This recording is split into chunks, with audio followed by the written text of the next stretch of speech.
मैं डॉक्टर शालिनी राकेश, अध्यक्षा यूपी जाट महासभा।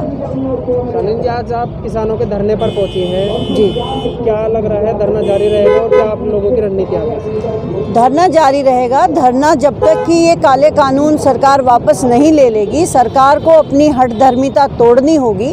अन्नदाता इस तरह से सड़कों पर बैठा है, सरकार के लिए इससे ज़्यादा शर्म की कोई और बात हो नहीं सकती है। आज आपने धरने को समर्थन किया है? जी, कितने कार्यकर्ता अपने साथ लेकर पहुँचे?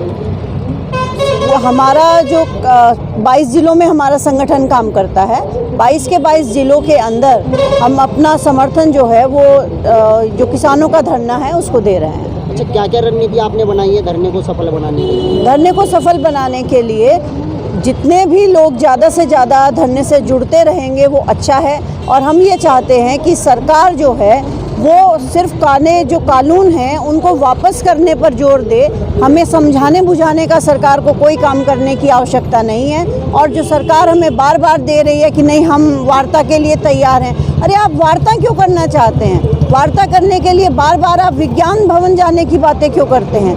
आपको किसानों के बीच में आना चाहिए और किसानों के बीच में आकर के आपको बात करनी चाहिए। सरकार कहती है किसानों के हक में फैसला है, कांग्रेस गुमराह करने का काम कर रही है क्या? नहीं, कोई गुमराह नहीं कर रहा है, बल्कि इस बार जो किसान है वो इनकी चाल को समझ गया है, वरना सरकार हमेशा झूठ बोलती रही है। उत्तर प्रदेश की अगर हम बात करें तो उत्तर प्रदेश में सरकार ने कहा था कि 14 दिन के अंदर गन्ने का पेमेंट हो जाएगा। अब आप ही बता दीजिए, क्या गन्ने का पेमेंट हो चुका है? नहीं हुआ है। किसी से भी आप छोटे बच्चे से भी पूछेंगे वो भी बता देगा कि 14 दिन के अंदर पेमेंट नहीं होता है।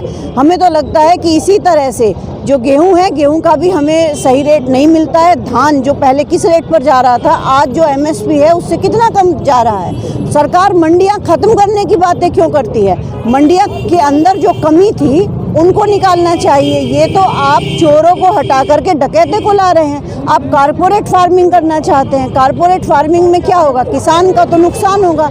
ये जो कानून है ये सिर्फ आपने उद्योगपतियों की मदद के लिए बनाए हैं। इससे भला उद्योगपतियों का होगा। आम जनता जो रिक्शा चलाने वाला है, मजदूर है, उसको भी महंगा मिलेगा।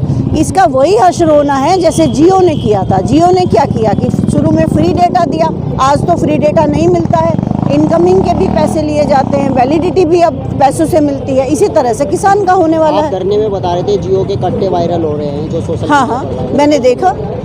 तो अभी जैसे गोदाम बन गए हैं, इसी तरह से जियो के कट्टे आ रहे हैं। तो उसके अंदर बोरियां, जिन्हें हम यहाँ की भाषा में उसे कट्टे बोलते हैं, वैसे बोरी होती हैं वो, लेकिन उनके अंदर जब किसान का गेहूँ जाएगा तो वो इसी तरह से महंगा जाएगा। अब आप ये बताइए कि किसान का जो गेहूँ है वो तो सस्ता होता है, लेकिन अगर वो ब्रांड के अंदर चला जाए तो महंगा होगा। कोई भी कपड़ा आपको ब्रांडेड अगर आप लेना चाहेंगे तो महंगा होता है। इसी तरह से ब्रांडेड गेहूं होगा तो ब्रांडेड गेहूं खाने वाली जनता तो यहीं की है ना, ये तो भारतीय हैं। ये भारतीय बेचारे कहाँ से ब्रांडेड गेहूं खरीद पाएंगे? आज आपने जो न्यूनतम वेतन रखा है मजदूर का वो भी पहले से कम हो गया है, तो कहाँ से हम हर चीज़ महंगी खरीद पाएंगे? कोई इतने बड़े स्तर पर आंदोलन कर रहा है सरकार, लेकिन कानून वापस लेने को जा रही, क्या कहेंगे? क्यों नहीं? सरकार की हिटलरशाही है, आज नहीं तो कल उसे लेना ही पड़ेगा वापस नहीं लेगी तो उसे अन्नदाता की हाय लगेगी। और अगर हम अपनी पर आए तो हम खेतों के अंदर अन्न उगाना बंद कर देंगे। फिर क्या करेंगे? क्या आप बाहर से अन्न खाएंगे? हम उतना ही करेंगे जितने से हमारे बच्चों का पेट भर जाएगा।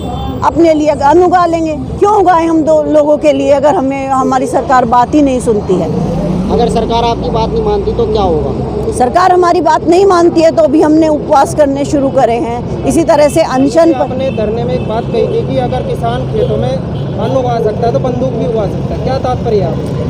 इसका तात्पर्य मेरा ये था कि जैसे शहीद भगत सिंह ने अंग्रेजों को भगाने के लिए जब वो छोटे थे तो वो बचपन में खेत के अंदर बंदूक उगा रहे थे, तो इसका मतलब होता है कि हम सत्याग्रह करना चाहते हैं, हम क्रांति लाना चाहते हैं। खेतों के अंदर बंदूक नहीं उग सकती है, ये कहने की बात है। जैसे भगत सिंह जी ने कहा था उसी तरह से हम भी क्रांति लाना चाहते हैं। आगे उग्र रूप भी दिया जा सकता है? नहीं, उग्र रूप क्यों देंगे? जब हम आज तक शांतिपूर्वक कर रहे हैं तो शांतिपूर्वक ही चलेंगे। सरकार तो चाहती है कि हम उग्र रूप धारण करें। सरकार ने बहुत सारे बिचौलिए भी बीच में भेजे हैं, लेकिन किसान सबको भेज देता है। जैसे पहले टुकड़े टुकड़े गैंग भेजा गया था, वो किसानों के थोड़े ही थे।